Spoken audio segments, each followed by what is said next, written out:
Hi friends, welcome to my YouTube channel. ఈరోజు మనకు update వచ్చేసింది.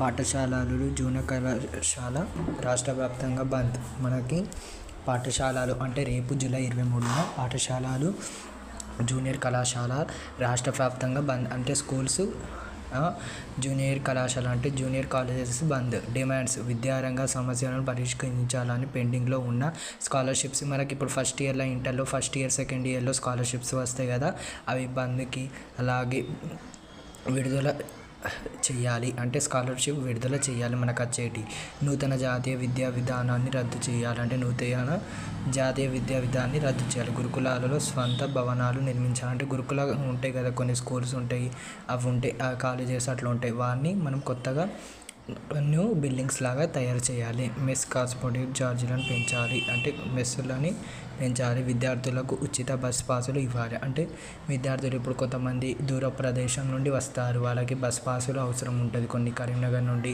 హైదరాబాద్ నుండి వరంగల్ అట్లా ఉంటే వాళ్ళకి ఫ్రీగా చదువుకోవడానికి బస్ పాసులు నియర్ వైజ్గా ఉంచాలి. దీనిని మనం AISF, SFI, PDSU, AIDSO, AIPSU, ఏఐఎఫ్డిఎస్ Telangana రాష్ట్ర కమిటీలు. మనకి రాష్ట్ర వ్యాప్తంగా రేపు 23న జూలై పాఠశాలలు జూనియర్ కళాశాల రాష్ట్ర వ్యాప్తంగా బంద్. ఓకేనా? ఈ వీడియో నచ్చితే లైక్ అండ్ సబ్స్క్రైబ్ చేసుకొని వెళ్ళండి.